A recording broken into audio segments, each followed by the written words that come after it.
What's going on, Cowboy Nation? It's your boy Ken Tastic here.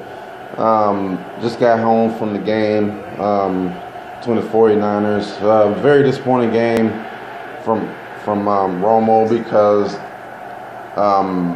first things first, he made some terrible decision making, especially forcing passes in triple coverage, double coverages.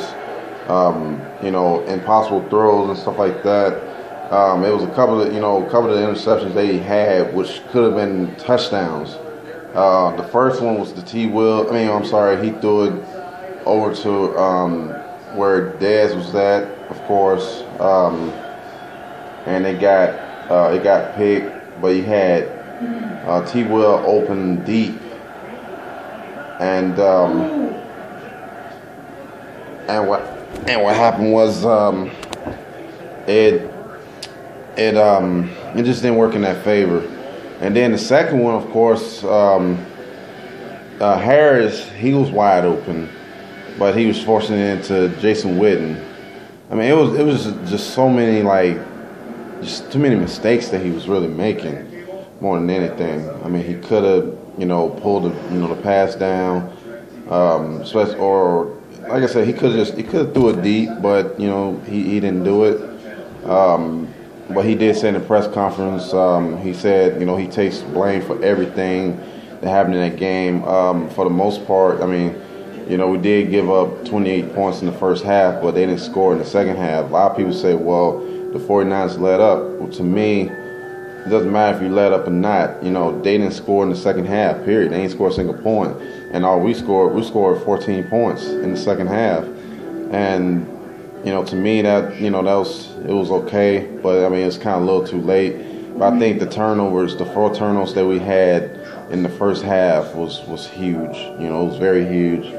And it put us in a deep hole where we couldn't really get out of and stuff. So, for the most part, the second half defense played a lot better. Offense was able to kind of get a little rhythm going in a way from the first half, except for they just kept, Romo kept throwing picks, questionable picks that he shouldn't have done. So, but other than that, it was a very disappointing game. I'm very ashamed of those licensing season ticket holders of the Cowboys. Yes, I'm calling you guys out, and I don't care who you are. But number one, if I ever own a licensing ticket or whatever, first of all, I make sure it's a Cowboys fan that I'm going to get my ticket to or whatever, period. That's what I would do. It has to be a diehard, though, because being at that stadium, it felt like I was in San Francisco all over again. And that's unacceptable to me. It's very unacceptable. It's downright disrespectful to the legacy of the Cowboys, especially to this stadium, that state-of-the-art facility where it was more of them than anything. So you couldn't really tell who had the first down or not, or touchdown, whatever, because you think it was your team, but it was the other team that was cheering most of the time.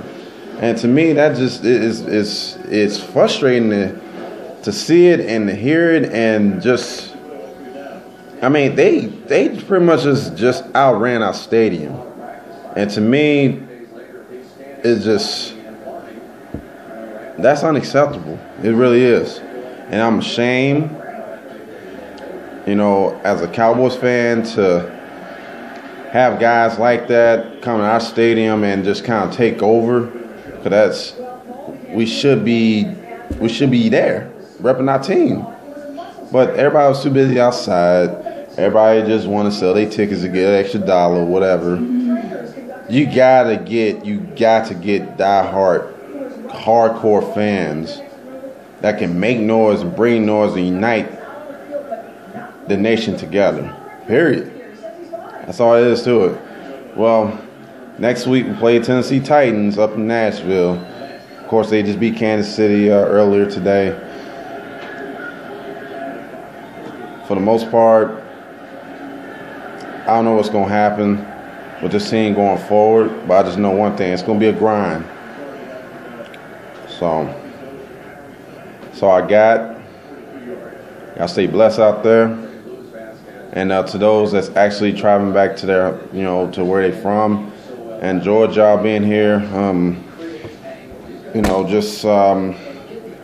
I'll see y'all next time. Take care. Go Cowboys.